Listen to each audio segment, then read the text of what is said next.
The Ugly Corner. Made famous by none other than Kodak Black, this was the intersection of MLK and 18th Ave within the city of Pompano Beach. A small plaza located just across from the Golden Acres projects where the rapper grew up would become somewhat of a tourist attraction after Kodak's rise to fame. Man, he was hella young, boy. Big shell, catch a little shell. Where we at now? We on 1800 block. This where Yak from, you feel me? That's why they got free Kodak right there and shit like that. Oh, this from Kodak? Where Kodak from? Free Kodak. Free my little nigga Kodak, same place Kodak from. Right now you on the Ugly Corner. It's the 1800 block. Everything up here get ugly. Even with the new spotlight, the Ugly Corner still remained ugly. Investigators say around 5 Monday evening, 4 people were shot. 1, a juvenile, has since died. Their age has not been released. The other 3 are being treated at the hospital for gunshot wounds. A large group of people gathered outside the store. Sky 10 flew over the scene, blood outside of the business. BSO's homicide unit spent hours collecting evidence. No arrests have been announced. What's up, everybody? It's 1090J. I'm rocking with y'all and y'all rocking with me. And for this video, we're going to be speaking on the rapper C Glizzy being released on bond after a deadly quadruple shooting. Damn. And a whole lot of snitching going on. March 25th, 2024, it was 5 p.m. when reports of a shooting in the 1800 block began to come in. Broward sheriffs and Pompano Beach Fire Rescue arrived on scene, finding a 16-year-old shot multiple times. Attempting life-saving measures and rushing him to a hospital, the 16-year-old was pronounced dead. Investigators would learn 3 others had been shot and taken to the hospital in a private vehicle. The investigation into the quadruple shooting would reveal surveillance video of all 4 males standing outside of the plaza when 3 shooters turned the corner and opened fire. Another camera angle would allegedly capture a 4th shooter firing from a black vehicle. The Broward Sheriff's Office was now on the hunt.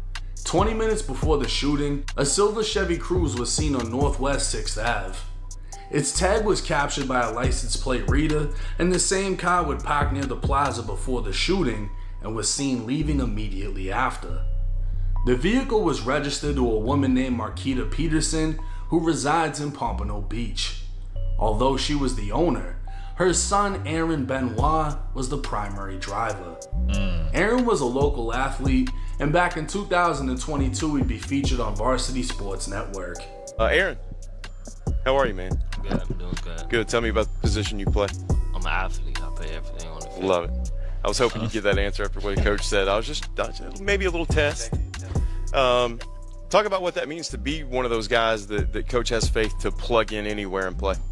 They could count on me anywhere, at any time, to make a play for them if it's a big situation in the game. Do you have a preference on any certain position?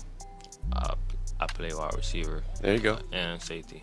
There you go. I like taking away the ball and tackling. I love it. Love it. Aaron would later graduate from South Broward High in July of 2024, where he played wide receiver. It would seem Aaron was a good kid, but clearly wasn't making good decisions. On March 29th, Aaron and his mom made a delayed police report that their vehicle was stolen 27 days prior on March 2nd. Aaron swore he was carjacked by 2 black males wearing all black. According to Aaron's statement, he was told, "Get out of the car or we'll kill you." After Aaron got out, the second robber got in the passenger side and the vehicle drove off. This statement to the police was later recanted. On April 1st, Aaron agreed to speak with police again regarding the alleged robbery/kidnapping. This time, he promised to be truthful. During his interview with police, he said on the day of the shooting he was on his way to a friend's house to buy some weed. On the way there, he was approached by a friend named C Glizzy. Christian Moore, aka C Glizzy, is a 21-year-old rapper from Pompano who made headlines after surviving a headshot back in 2019. The shooting would leave him blind in one eye. Oh shit, 'cause I was gonna say, he ain't got an eye. Like, why are they wearing an eye patch, my nigga? Up-and-coming rapper C Glizzy accepted his high school diploma. That's the best feeling ever. Exactly 2 years from the day he was shot in the head. The bullet is like grazed in, it went in, but it went in like through an angle. That's why I didn't never die. C. Glizzy, whose real name is Christian Moore, says he was sitting in the passenger seat of a car waiting for his friend to come out of community food store number 4 in an area known as the Ugly Corner. His friend got back in the car and started driving away. That's when suddenly someone started shooting at them. C. Glizzy says he doesn't know why. And then we got into a car crash on the way to the hospital. C. Glizzy was ejected from the car. His brother, who was also injured in the crash, carried C. Glizzy on the side of I-95 until a good Samaritan pulled over. I'm a blessing, I'm a walking miracle. Aaron would go on to tell police C. Glizzy offered him $400 to use his car for the day. He agreed to rent out the car to him, but left his cell phone inside. Aaron said the car was returned to him around 9 p.m., at which time he got his phone back. Nah, nigga. He was in that car. He had it. His phone wasn't just in the car. He was in the car. His statement was also later recanted. Yeah, see. Later in the same interview, he changed the story again, this time promising to be truthful after the previous inconsistent stories to police. Aaron went on to say on the day of the shooting, he was on his way to another friend's house when he was approached by his friends Devontae Lowe, Kyle Robinson, and Christian Moore, aka C. Glizzy. He said all of them were wearing all black, and C. Glizzy was carrying a rifle. They asked for a ride to 8th Street in Pompano, near the shooting location. On the way there, one of them told him to drive around the corner because they saw someone they were looking for. Aaron told police they told him to park on the side of the store, and as soon as he parked, Aaron said his 3 friends got out and started shooting. When the gunfire stopped, Kyle and C. Glizzy got back in the car, leaving Devontae behind. Aaron dropped the 2 off at C. Glizzy's girlfriend's house before driving back to his mom's. After the interview, Aaron showed police the silver car was now black and said he used 12 cans of spray paint to disguise the car a week before this statement. This thing is stupid. Aaron identified all 3 shooters by photo lineup and said he'd known Kyle and Devontae for years. Aaron would further claim he did not know what the 3 shooters were up to before the shooting. 5 days after Aaron's final interview with police, Pompano Beach crime scene technicians located and arrested 21-year-old C. Glizzy. The next day, Broward's Viper team, short for Violence Intervention Proactive Enforcement Response, would arrest 19-year-old Kyle and 18-year-old Devontae. All 3 men would face murder and 3 counts of attempted murder with the firearm. Not much was reported on about the 16-year-old victim, identified as John Zentren. But apparently, he was a rapper by the name of Lil JR from the G, and he liked to troll the dead. Let our balloons go. 1, 2, 3. Long little mix, man. Long little mix, man. Long my brother, man. Long little mix, man. Man, long little mix, man. Hey, cut the music back on, man. Turn on my brother, man. Nigga know what the fuck going on. It's Lil JR from the G. Know that.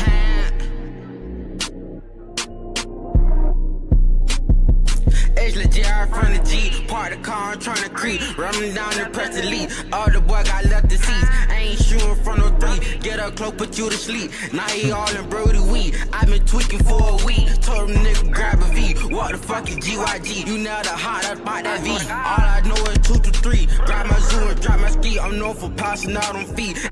JR was from Golden Acres and could be seen within a documentary by Street Billboard Films.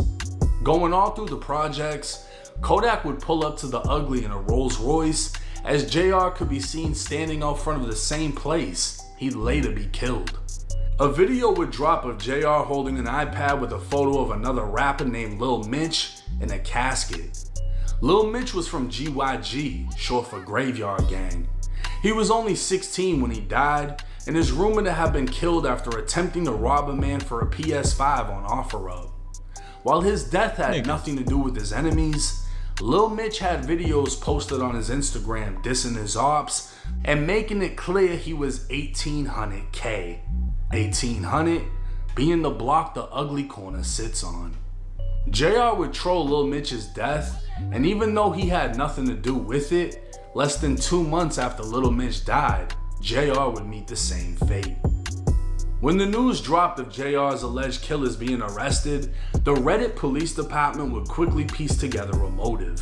While the public only knew them by their government names, Reddit would identify all three shooters by their Instagram handles.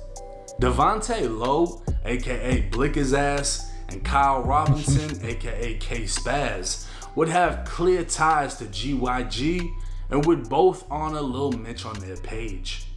Reddit would also point out the day after JR was killed on the Ugly Corner, 6 Ave Youngin would drop a song featuring the late Lil Mitch titled On One. Reddit comments would allege JR's death was get back for JR dissing Lil Mitch, and GYG dropping the music video the very next day was the final laugh.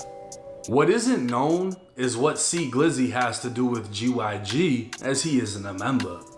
It would seem the only connection C Glizzy has to the case is the fact that Aaron Benoit identified him in more than one recanted statement, as Aaron ruined his credibility as a witness. Aaron initially said he was carjacked, then claimed he rented the car to C Glizzy, then admitted to driving all three men and being the alleged getaway driver. But remember, Aaron claimed he had no idea what 3 men in all black with guns were planning to do. Aaron's statements clearly were meant to save his own ass, saying he got carjacked, saying he rented the car to C Glizzy but left his phone in there, so obviously the cell phone data is going to say he was at the scene, and then finally admitting to being the driver and getaway driver, but saying he had no idea what they were about to do, in all black, with a rifle. His statements seemed to be the only evidence linking C Glizzy, and because of that, C Glizzy was just released. Get right, boy. What?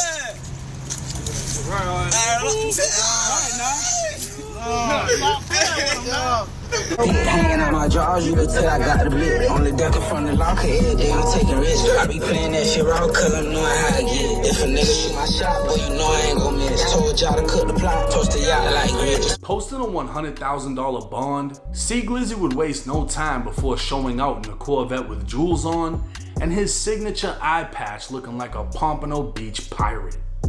His co-defendant Devontae Lowe would also be granted a bond, but his paperwork would reveal a new motive.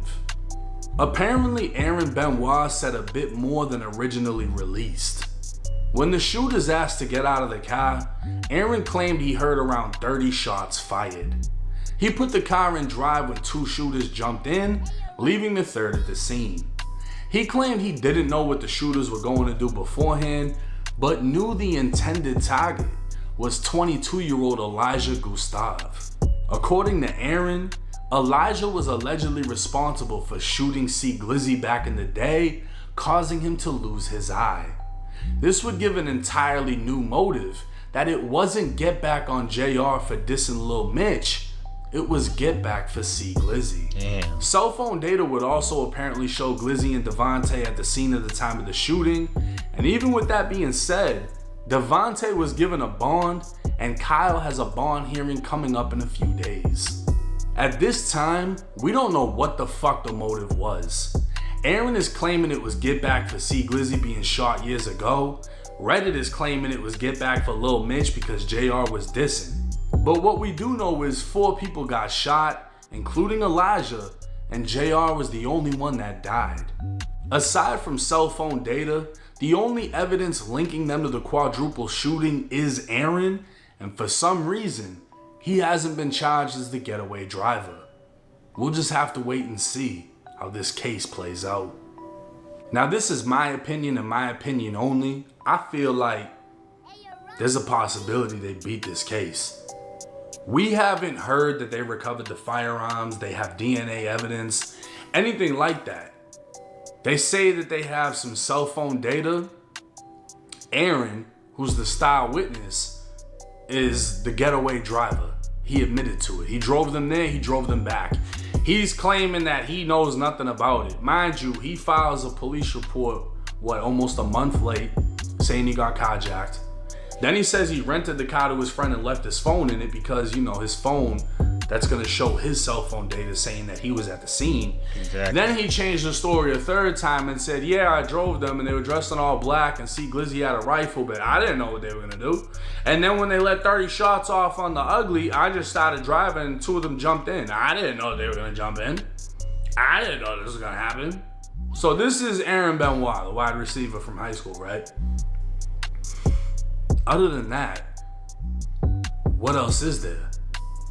It doesn't say anything else got them fucking arrested. It doesn't say there was any other probable cause aside from these statements.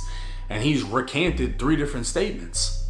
Unless they find some magically new shit, I don't see how they wouldn't beat this case. And this is the thing. It's not a matter of if they did it or if they didn't. It's a matter of can it be proven beyond a reasonable doubt. Like Casey Anthony, you know, everyone pretty much says she did it, but they didn't have enough evidence to actually prove the shit, and she walked. And the fact that they all have bonds just further goes to show the evidence can't be that crazy, right?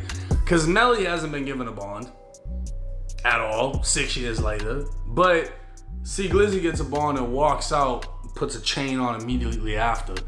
He's flexing, he's stunting, he's hanging out, and he's living life, and he's most likely doing so with a smile because of the overwhelming amount of confidence he has to this case. Aaron's the only one that brought up Elijah that allegedly shot C. Glizzy. Other than that, everyone else on the internet seems to think it's some GYG shit, and Glizzy has nothing to do with GYG. So none of this shit really fucking makes sense, and because of that, I think that they may walk in this situation. But let me know y'all's thoughts and comments in the comment section. It's 1090 Jake. I'm rocking with y'all, and y'all rocking with me. Until next time. Yeah, I think Aaron a bitch. That's what I think. Let me see.